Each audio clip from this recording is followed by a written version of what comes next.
Hey guys, real quick. This is Ben. Caitlin's right here. Hey. And this is awesome. We just want to say thank you so much to everybody who listened to the trailer and the Dan Savage and Gretchen Rubin episodes last week. We were aiming for like some number of downloads in the thousands, and we're like over 30,000 downloads right now. It's pretty crazy. Yeah. I spent my entire weekend sitting in bed and hitting refresh on Simplecast stats. So we just want to say thanks. If you haven't heard those episodes, go check it out. Let's get into this new episode with David Allen, and we're really excited to show you guys the rest of the season. Thanks, guys.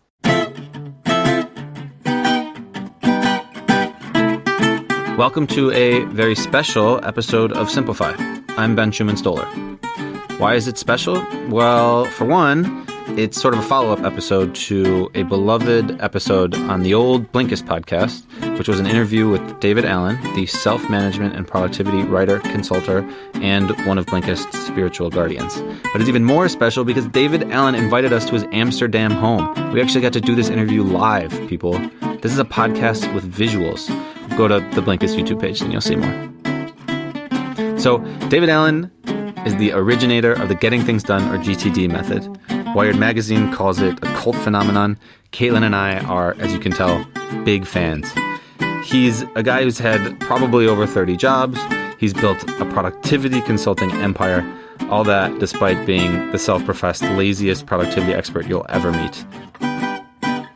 After the interview, Caitlin and I go a bit deeper into the ideas and the books covered in this episode, so by the end of the episode, you'll have a really good mental image of why David Allen is so revered as a productivity expert, and more places you can go to learn about why we think his approach is the healthiest approach to time management out there. Okay, let's get into it. Here's Caitlin and David Allen.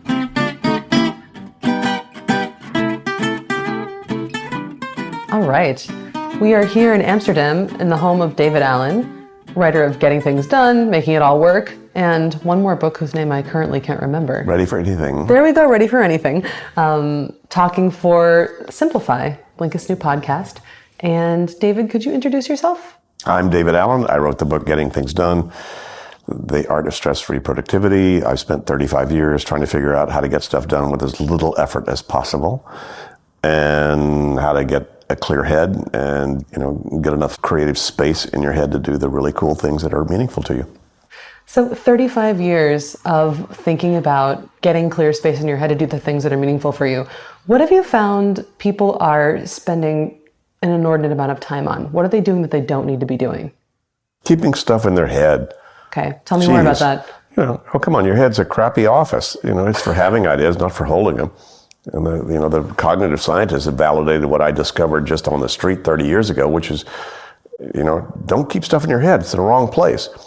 As a matter of fact, research has shown that if you keep more than 4 things just in your head, you'll lose track of them. You will not have the appropriate relationship with them, with each other, et cetera.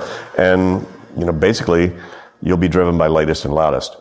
So just trying to convince people that you need to build the external brain to be able to manage the complexity and the sophistication and subtlety of our life and our commitments these days is just, I don't know how long I'll be preaching this, but folks just don't seem to be doing it. It's a big habit to change. Mm-hmm. How do you suggest they start to shift towards something that's more effective than keeping more than 4 things? Get something called a pen. Get something called a piece of paper. I know that's a radical approach for many people listening to this, but pen and paper. And then notice, wait a minute, what's on your mind that you can't finish right now as you think of it, that you still might need to do something about? Write it friggin' down. Mm-hmm. Get it out of your head. So just to capture the stuff to begin with, that's the first and critical step to begin with. Mm-hmm. is you got to start to externalize these things that are banging around in your brain. So that's the first step. You can't just leave it there, but that's the critical first one. Mm-hmm. How do you prioritize the things that you write down and record?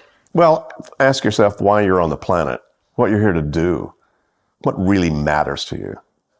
And that's a cool thing to think about. However, knowing what your life purpose is that going to help you decide whether you should buy cat food tonight or whether you need to cook spaghetti for your spouse, or should you sit down and hold the world back and write a business plan? So trying to set priorities is a much more complex and intricate and detailed kind of a day-to-day, hour-to-hour, minute-to-minute kind of decision-making process than most people give it credit for. A lot of people would like a simple formula, basically because they're lazy, as opposed to being accountable to moment. Why are you doing this? Why are you talking to me right now, Caitlin? Is this the most important thing you need to be doing in your life right now? If not, you're not totally present. If it is, it just means you've looked at the rest of your life and said, this is the most important thing I need to do, and for whatever reason. So that includes a whole lot. That sounds like a simple algorithm or formula, but that includes a whole lot of, what you and I both need to do, which is, wait a minute, we need to be aware of all the things we've committed to, take a look at the whole gestalt of all that game, and then say, given all the different variables and things that are going on right now, this is the most important thing I need to be able to do. But again, back to the first point, if you're trying to do that in your head, good luck. No way on God's green earth you could do that. But if you could at least get, a lot of that out of your head and take a look at it, then your intelligence and your intuition then start to come into play as opposed to your brain. Your intelligence and your intuition are what you need to then access.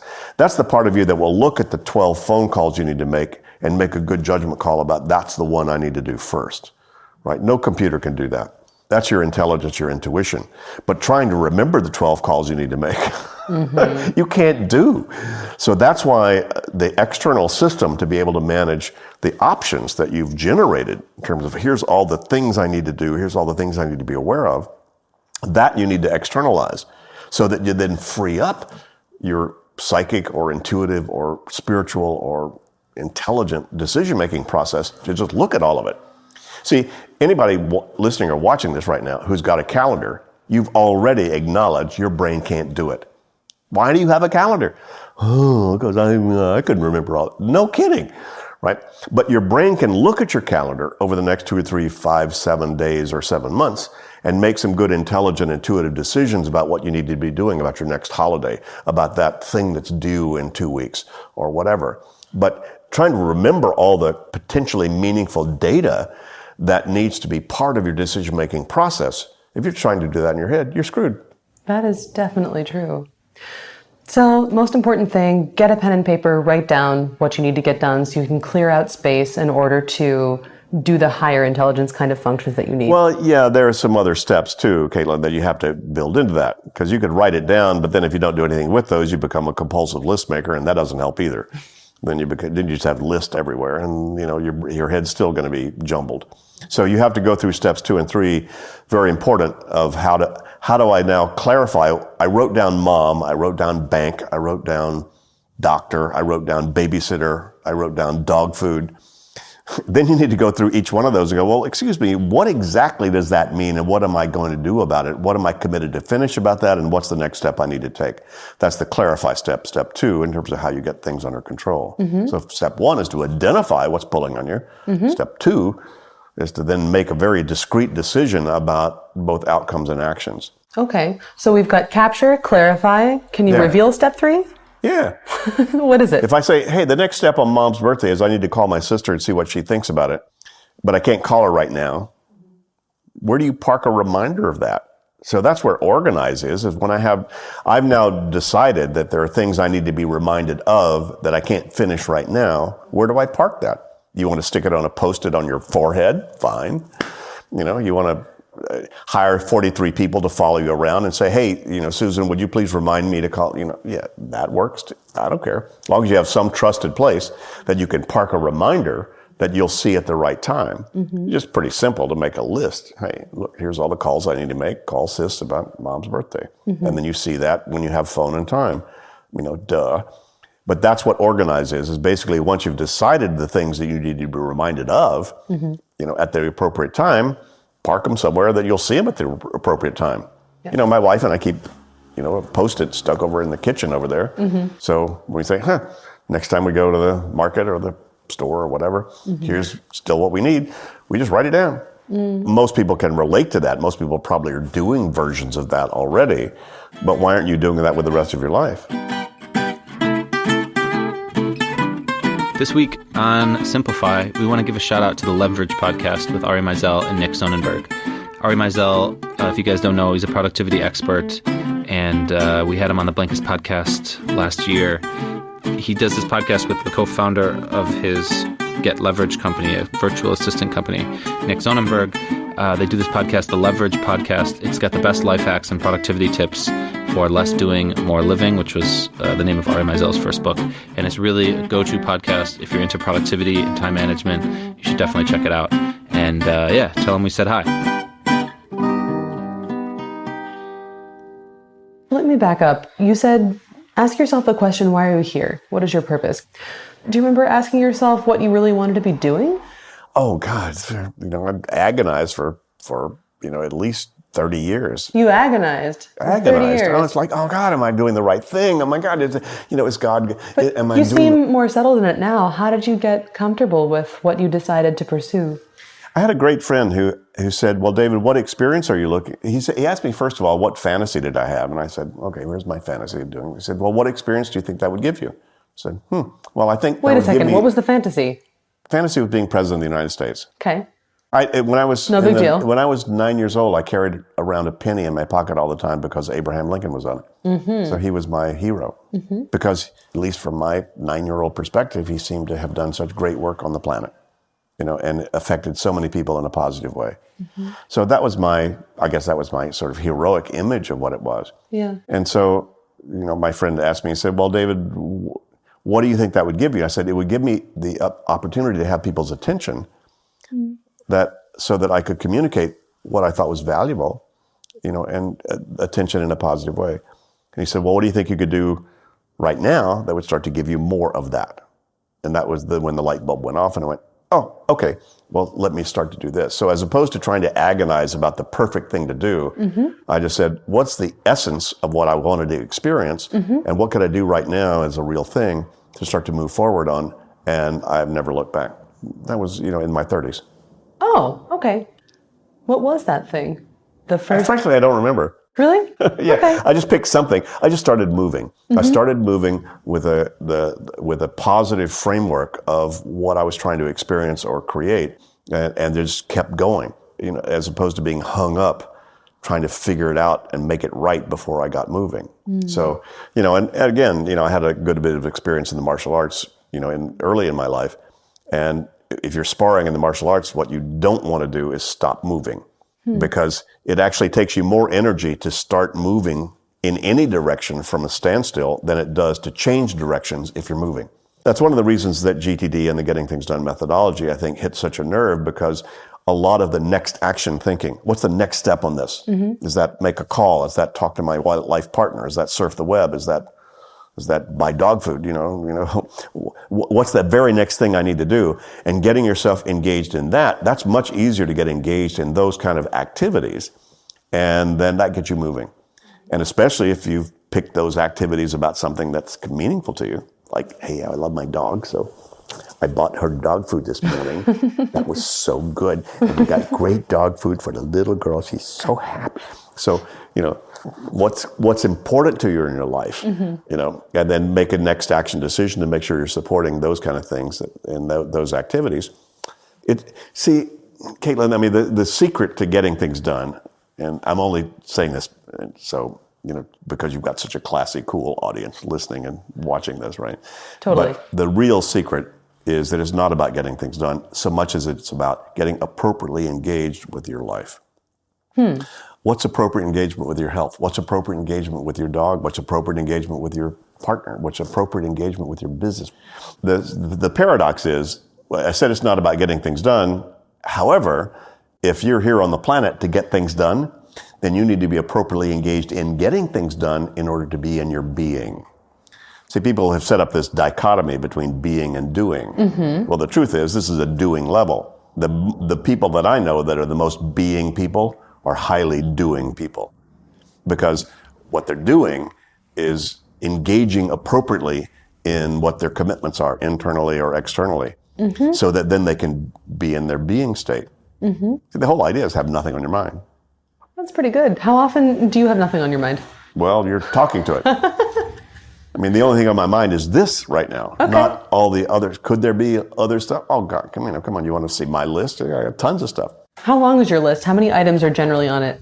Well, Well, now, because of the sort of change in my lifestyle a little bit, I've only got about 30 or 35 projects. I've had as many as 80 or 90. How big is a project, though? Well, pretty big. Okay. A couple of them pretty big. One of them to get a watch repaired. Another one is to, okay. So it's small and big. Anything that can't be finished with one step, I need to keep track of. Got it. I just got a flat tire on my bike. And oh my God, in Amsterdam, you cannot have a flat tire on your bike. Right? As a matter of fact, I was going to do it immediately even after this thing, but because I might not do that, I actually have to now track that called, fixed tire. I don't know if that's a new tube I need. Who knows? Yeah. So, life is full of all those infinite little details, big details or whatever. Mm-hmm. The trick is to keep all those things, again, externalized and then appropriately engage with them. Right? I need to appropriately engage with my bike, as well as appropriately engage with this huge project I've got, which is to finish our global curriculum for the Getting Things Done methodology. So you call them all projects? Yep. Okay. Well, I call a project anything that I can't finish in one sitting, Okay. So, got it. I had a project called Get My Eyes on Cruise Control, because I just had 2 cataract surgeries, right and left eyes. And I, over time, realized, wait a minute, I suddenly have this thing to do. So I said, I got an outcome. Let me get onto cruise control relative to my eyes. And so I just had to stay appropriately engaged with whatever was next about making sure I got to that outcome. So that's why, the simplicity, in a way, incorporates the subtlety of your life. You say, what are all those things that have your attention? You don't have to go very far to notice where to apply, what I'm talking about here. Capture, clarify, organize. Just start to notice what's got your attention. While you've been watching this, anybody watching this, what's popped into your mind that has nothing to do with what Kate and I are talking about? That's the first place to start. Why did that pop into your head? Probably because there's something about it you haven't decided or you haven't parked the results someplace you trust. And this methodology is not about time. Time just is. That's just a thing. However, space in your head isn't. That's something you can either have or not. What my methodology creates is room. It doesn't create time. It creates room. It doesn't take any time to have a good idea, by the way. That's true. For anybody who isn't already familiar with your work, can you explain your methodology in just a couple of terms? Sure. 20 seconds. You ready? Yes. Hang on. Go. All right. Anything potentially meaningful to you, get out of your head in some trusted place. Sooner than later, decide exactly what it means to you, what you're going to do about it, if anything. Park the results of those decisions in some trusted system that you look at with some consistent basis so that you can then view the whole gestalt of all of your commitments and make trusted choices about what you do. Great. And this is called the David Allen methodology? No, this is the truth. Okay. David Allen just happened to come upon it. All right. We talked about this last time when we spoke on the podcast last year, but you searched for, 30 years to figure out what your purpose was or what you wanted to be doing. If you could time travel and go talk to 31-year-old David, what would you tell him? Relax. Why? Talk about that. What was he worried about that he didn't need to be worried about? He wasn't trusting his own inner wisdom. How did you begin to trust your inner wisdom? Relax. How did that happen? You relaxed. Ask and listen. Who did you ask? Powers that be. Did you have mentors? I did. Big spiritual mentor. I had a number of mentors over time, but probably the biggest one was a guy named John Roger, who was my spiritual coach for, I ran across John Roger in 1971. So, wound up hanging out with this guy for 45 years. Nice. How did you find him? What is the importance of a mentor in a person's life? Oh, I was just in trouble. I'd fallen off the edge of the pier and into deep water, didn't know what to do next, didn't know where to go. So I was hungry to find out, some bigger truths, some bigger things that were sort of behind the things that I discovered. I had tasted, some aspects of, what I would call, the more subtle spiritual truths of the universe. But that's not lightweight stuff. But I didn't know how to get a hold of it. It made things seem weird and strange, caused me to kind of run off the rails, at some point. So I was very hungry to find who can help me understand what I'd been going through, that could be a help in that regard. And that's been true in multiple forms with multiple people over my lives. So, I could probably list them on at least 2 hands. how many people that I've used as mentors in times when I really felt like I needed them. If your life is fine, you don't need this. I just kept running off the rails given some inner drive that I was being driven to do or things I was looking for and searching for. What do you think is the most distracting idea or misconception that people hang on to about productivity or about getting things done? Working harder. Yeah. What do they do instead? Capture, clarify, and organize. Yeah. And there's, a lot of what, especially these days, people need to be aware of is speed up by slowing down. Your brain needs a rest. Mm-hmm. You actually have better ideas when you sleep on them, just because of how the unconscious works and pulls that stuff together. And so a whole lot of, certainly in the professional world these days, reflection time is the biggest need. Everybody's wrapped around the axle. Everybody's down in the weeds. They're just, and then they just basically turn to toast. Yeah. Most people would get bored if you didn't have that kind of juice, zooming in your life, especially with the millennial plus cultures, that are going on out there. The problem is, if you're not managing that appropriately, then you start to not be able to take advantage of the opportunities that are there. See, these days, if you know what you're doing, it's a great time to be alive. If you don't, you're toast. Because of the rate of change? Yeah. It's faster and faster. You have to regroup and recalibrate, integrate the new stuff that showed up in the last 24 hours, recalibrate. Okay, now what are my priorities tomorrow? And as opposed to being driven off latest and loudest. Mm-hmm. You do consulting to a certain extent. If you could change work culture for the average knowledge worker, if you could change one thing about their day, what would you build into their day? What would you suggest they do to make it more manageable and for them to be doing better work? Read my book, implement the thing. If you have a getting things done culture, it's quick and quiet. If you don't, it's insane. These open office things they work if people really know how to do work and how to define work and how to use the systematic process to manage the work process. If they don't, you're in interruptitis and it sucks. So that's the biggest suggestion I have, is that people actually get a clear head. Come on, what beats a clear head? You either have a clear head if you don't. If you don't, you'll be driven off latest and loudest. If you do, then you'll be making good intuitive judgment calls about what you need to do. It doesn't mean that's easy. It just means it's a lot clearer space to be able to then think from in terms of what are all my commitments, what's my job, what am I doing, et cetera. It strikes me that in order to create this sort of list of priorities and list of things that need to get done, and then figure out how to act upon them, you have to have a lot of trust in yourself and decide that you do know what the right thing to do actually is. As opposed to what? Come on. I don't know. I mean, I think that you're doing it already. You're making 50,000 priority choices a day today, right now. You just decided that was the question to ask me. How'd you do that? That was the most important question. You're making priority choices all the time. I'm making a selfish choice, because sometimes if I'm writing things down and I'm trying to figure out what to do next, I ask myself, how do I know that this is the right choice? How do I know? How did you develop that trust in yourself? Get moving and course correct. Okay. Half my life was trying to avoid engaging in anything until it was right, as opposed to, this is agile programming. This is Scrum. This is, all that, this is all that, the hot stuff that all the startups and high tech folks are doing. They say, it's called get the friggin' going, and then course correct. Of course, there's a downside to that too, because you need to get going with some level of consciousness. Okay, that's the direction I need to go. I mean, you could pick a lot of directions to get going. So make the best judgment call you can. So my advice is, look, have as big a fantasy as you can.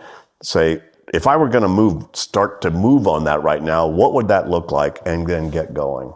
In a way, it's that simple. And sometimes I think people need to kind of get their life much more to that simplicity. Hey guys, this is Caitlin. So here's something I've learned from reading a lot of communication books. People usually want to give you what you want. You just have to ask for it. So here goes. Simplify is new, which means not that many people know about us yet. But we really want them to. We want good people like you, to know about us in particular. So if you liked what you heard, send them an episode, shout us out on Twitter or Facebook, and give us a rating in the Apple Podcast Store. Is that what it's called now? I think it is. Anyway, just let somebody know that you liked Simplify. And hey, thanks in advance. You helping get the word out means the world to us. I wanted to ask you about books that have inspired you.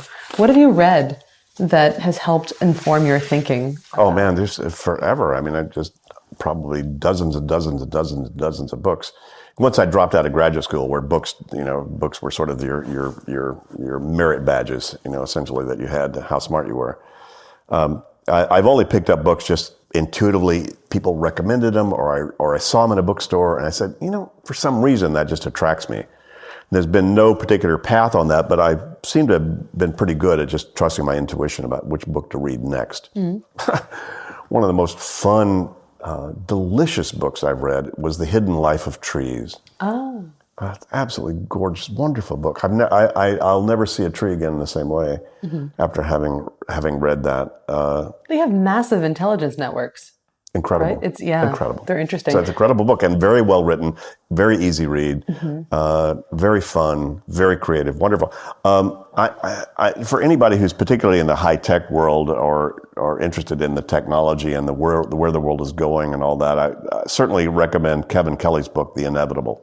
The 12 inevitable trends that are going on now. He was a founding editor of Wired, and he's written, about artificial intelligence and virtual reality and how many of those things right now are affecting us, that we are at the beginning, from his perspective, we are at the beginning of something that will make the Industrial Revolution look like kindergarten. Yeah. In terms of where the world is going and what we'll be able to do and so forth. So that was a fabulous book to read. Yeah, what was really astounding to me in, I think it's The Inevitable, was just the first principle, becoming as a constant thing now. Nothing is ever finished. You'll never be good. You'll never be good. You'll never be done. How do you feel about that? How do you feel about the idea of constantly becoming and never being? Or can you be without? Again, if you know what you're doing, it's a great time to be alive. Mm-hmm. If you don't, you're toast.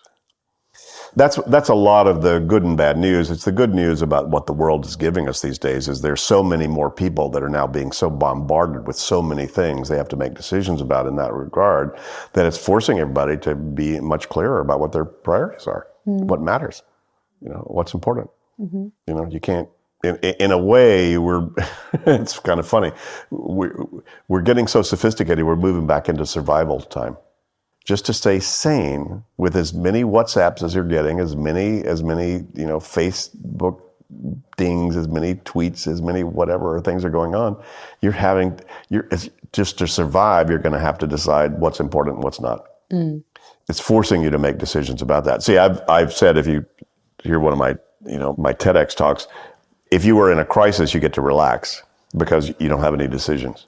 Mm-hmm. You have to survive. So you just have to make decisions. You have to move on stuff, and it gets you into your zone, actually in that kind of thing. If you're not in a crisis, it creates a bigger crisis. All the demons at the gate have now rushed through because how many things could you have served today, Caitlin? Oh my God. How many things could you have had? What kind of prep could you have done for this interview? And by the way, what did the neighbors just do? And oh my God. Mm-hmm. And then you have the stress of opportunity, which is what's burning a lot of people up right now. Opportunity stress. What does that mean? And how do you deal with it? You have too much to do. Okay. Is it like FOMO? Fear of missing out? Yeah, sure. Hey, oh my God, you've got a 2-year-old and you have a 5-year-old, but your neighbors also have a 6-year-old and a 3-year-old, and they're actually in a class and they're learning to speak Italian, listening to Mozart. And oh my God, what are you missing out? Your kids are not going to get into Harvard. Oh my God. Come on. Mm-hmm. There's how many things could anybody be doing that could be adding value to their life, especially right now? Come on, all you need is a keyboard and an internet connection, and you have the world at your fingertips in terms of how many things you could be doing, how many places you could work. It's a virtual work world now. You could work anywhere in the world right now. But those are the opportunities, and the stress of opportunity is also, in a more constricted way, it would be, how many ways could we run this project? How many things could we do on this software we're designing? How many people could we engage in as an advisory group in our company? And so that's nothing new in terms of thinking about that, but because so many of those things are so available to us, and that's where, most people are feeling, there's so many things I haven't done today that I could, should, might have, could, should, ought to have done. So I think that's where a lot of the pressure is coming from. So, if you're not sure what you're doing, just run faster, and that's not the solution. And that's what a lot of people are trying to do. Harder, harder, faster, faster, get up earlier, sleep less, as opposed to chill, hang out, go for a walk. Don't take your cell phone, don't take your smartphone for your walk. So people have opportunity stress. What do they need to do to not let that rule their lives? How do you make a call about what is okay to stress out about and what is not? Write them all down. Okay. Decide which ones are really that you're committed to move on. You need a map of all your opportunities. One of our favorite lists is the someday maybe list. What are all the things you might want to, could, would, should, ought to do? Just not right now, but you don't want to miss the opportunity. Climb Mount Everest, learn the tango, speak Italian, who knows, whatever all those things are. So give yourself permission, give yourself an hour or two, and get a pen and favorite pen and a great piece of paper or a big whiteboard or something, and just start to just dump it all out. God, I'd really like to make sure that I handle elder care with my parents. I really need to make sure that I'm, dealing with my college possibilities for the kids that are coming up. Wow, I really want to learn to ski. Wow, da-da-da-da-da-da-da-da. It takes most people somewhere between 1 and 12 hours just to identify all that stuff. I know I've spent thousands of hours, and I'm the best and brightest on the planet, doing that exercise. So there's a lot more there than you think. So that's a first step. That will then start to get you engaged in a much more conscious way going forward. What's on your someday maybe list? Can you give me just like 3 examples? On my someday maybe list, take a balloon ride. Yeah? Yeah. Where would you want to take a balloon ride? I know it's a big thing I don't in know. Somewhere where they Cappadocia. drink champagne, and that would be very cool, obviously. Those are critical elements to it. Go to New Zealand. Haven't been to New Zealand. Hike over the pass in New Zealand. That's so, gorgeous there. I'd love to do that. Write my memoirs. At some point, I've got a crazy life that I'm not willing to share everything about that with people until I am not risking my professional career to do that. All right. Well, we'll stay tuned for that. Yeah, sure.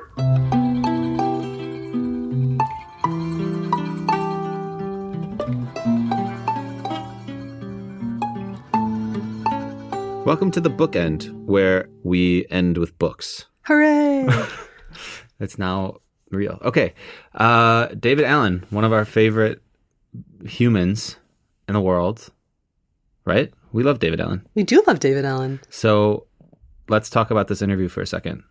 What's the takeaway here? What can we wrap our minds around? Well, that David's dog is really cute. There's one thing. No, but the real main takeaway is we basically got David's 3-step plan for getting things done, which is, are you ready, Ben? Go for it. Okay. Capture, clarify, and organize. It sounds really, really simple, but it eludes us so often. And I think that's because we just forget how simple it is to start and how little pressure we actually need to put on ourselves when it comes to capturing. You just write it all down. What David calls in his book, the brain dump. No judgment, and just you figure out what it all means and how to prioritize it later on. So start with capture, move on to clarify, and then you start to organize in order to move on your goals. Capture, clarify, organize. Capture, clarify, organize, CCO. We should add, if you want to listen to the first interview that Caitlin did with David Allen last year already, more than a year ago, which I highly recommend you do because it's amazing. We'll put the link in the show notes so you can check it out. I think that everyone should listen to that. So why did you really want to talk to David Allen, by the way? We wanted to talk to David because when it comes to simplifying work and productivity, I think this guy has the simplest view on it just in general. Is that the capture, clarify, organize or the capture, clarify, organize. But I think, honestly, it all just starts with capture. One of the things that he says in the last interview that we did and is all over his books is that your brain is a thinking tool, not a storage device. And that is just the most elemental productivity advice you can possibly get. And once you understand that you need to get all of those extra thoughts that are rumbling around in your brain out, and you've put them in what he calls a trusted space, I think, or a trusted storage device. So like paper or, right. I don't know, an Evernote, whatever you use. I put everything in Evernote. I write myself emails and drafts all the time of stuff I have to do. But once you get it out somewhere, then you're good to go, and you have the capacity to do so much more. So to me, that is the ultimate and simple advice. Also, just wanted to talk to David again because he's a good time, and I think he has good advice. Yeah. So let's talk about some specific books.